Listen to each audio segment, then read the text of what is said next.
Welcome back to Morning Trade Live. We want to focus on the big picture. It's our pleasure to have Peter Tuchman with us, senior equity floor broker. Trade Moss has been here with me for decades, but has really propelled into the spotlight for 1,001 reasons over many swings in this market over the decades. And this one, most of all, I think.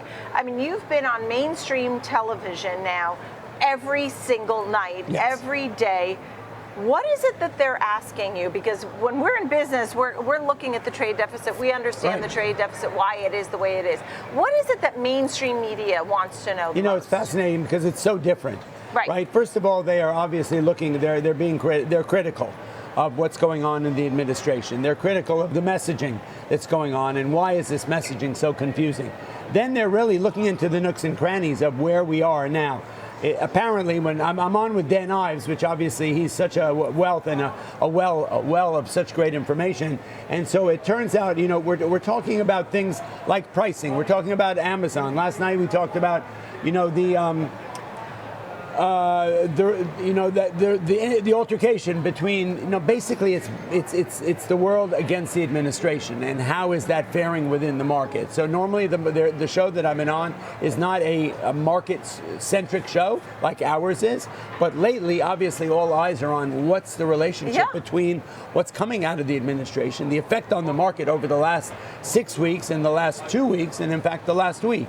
And basically, you know, Main Street is really in a state of fear and anxiety around what's going on. They're really addressing the fact that there are people in the millions who actually voted for this administration who are in a great state of anxiety around their retirement funds, around possibly wanting to retire at the end of this year and not being able to. And also the fact is that, you know, the reality of that there are hundreds of boats lining up in the ports in China that are running at 40% fill because they don't know about the deliveries coming into the United States.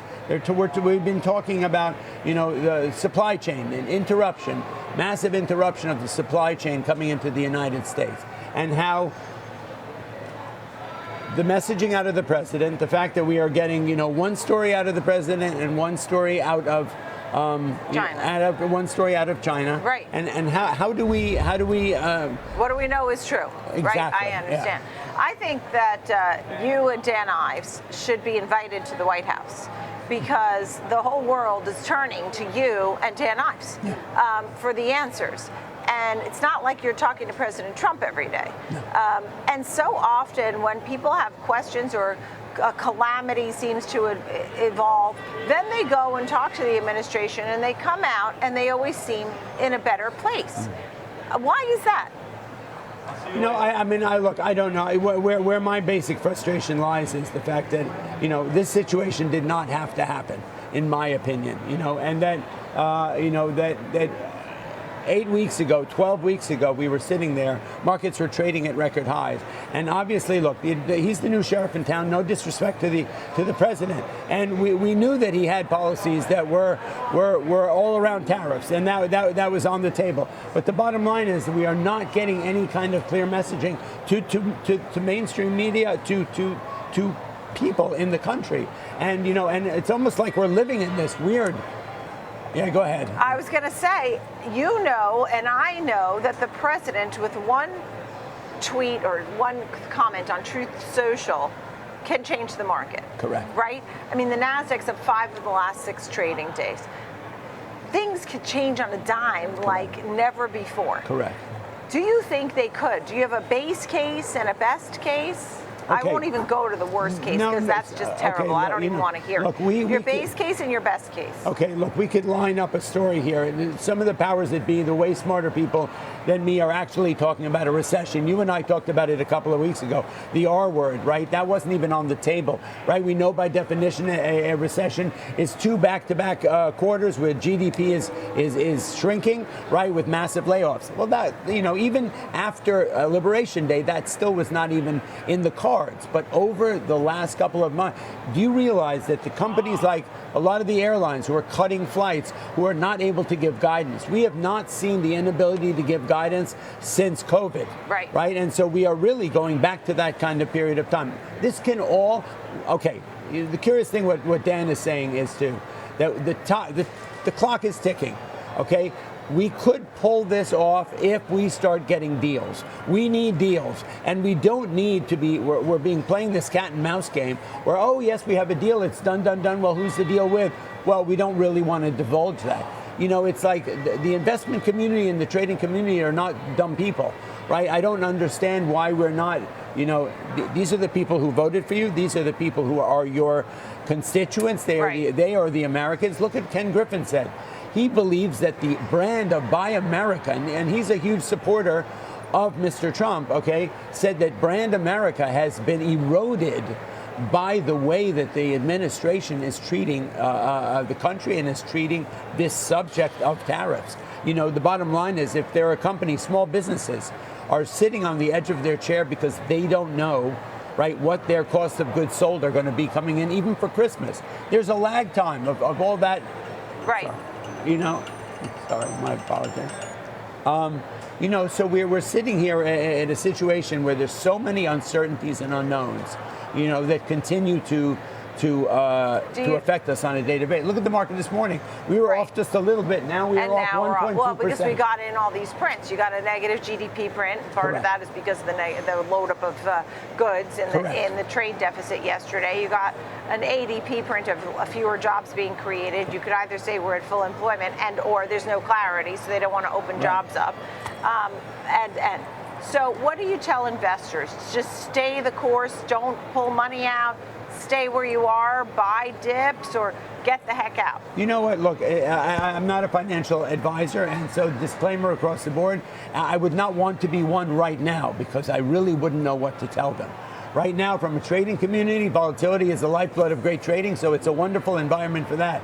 But right now, the question is, what do you do? Yeah. Right? I don't know. I mean, and we're waiting on the Mag 7 in the next 2 days. Exactly, but look what happened to Nvidia. You realize that Jensen had to fly to China on his own because he was not getting clarity out of the White House. The White House cut their legs off at the knees by saying they can no longer sell to China. That's like telling McDonald's you can't sell a hamburger to a 10-year-old. Right? I mean, so the sector that took this market to its high highs, right, of last year, 58 record highs across the board during 2024. The Federal Reserve cut guidance at the end of the year because the economy and the market were doing that well. And now we're suddenly in a point where we're looking recession in the eye. Everyone's saying 90% in a period of 2 months. It's a little radical. Yeah, and here's the thing. And we both Peter and I would like to stay positive, that we're going to wait on the deal. I'm a cup full, half full guy, yes. America's great. The markets will hit highs again because it can. Yes, However, I mean, there are things that are happening that are troubling. Jensen Huang goes to China, but Huawei is providing a chip now. 800,000 chips just got an order. Okay, maybe China and companies can't get the Blackwell chip from Nvidia, but you know what? The old H100 chip has a comparable competitor with Huawei.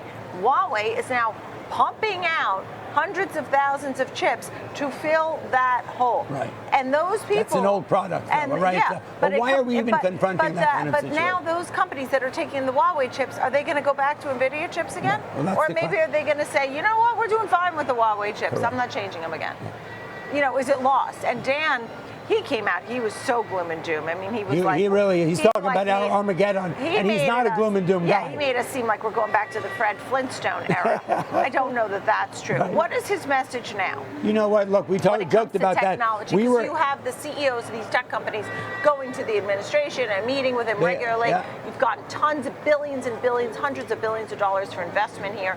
So I wouldn't say we're not going to be a tech company. Tech country. No, but you realize what he was talking about. We were heading in the direction of the Jetsons, and now we're heading more in the direction of the Flintstones, right? I don't think it's that bad, and I don't think he does either. But he is talking about a tech Armageddon, right? The fact is that all the money that was put aside for CapEx within the tech sector is now on hold. Right? When you have the largest tech name, right, being cut off at the knees, costing them $5.5 billion at minimum, right, then you've got to question what's going on for guidance, what's going on for the next year. You realize that what Dan had also mentioned was, for the first time, the U.S. and China were neck and neck in that tech battle, right, going forward. And for the first time, we literally were almost edging ourselves ahead of that. Okay, and then suddenly all of this Right. happens. Does he have any buy ratings right now? Or You know what? What did he do? I don't. How about gold? How about some of the safe havens? Gold is Bitcoin a safe we didn't haven? talk about that. It seems to me that are you finding people doing that? I mean, look, GDX has been particularly popular. I think Bitcoin has been popular. Bitcoin is not a safe haven against the market. It goes up when the market goes up. It goes down when the market goes down. Gold clearly is a safe haven, and it's traded at record highs over the last couple of weeks. The market will still open at 9:30 every day, and everything will be okay eventually. I promise. Thank you, Peter Tuchman of Trade Moss. Great to have him on today. Incredible. Appreciate it. Here's the opening bell.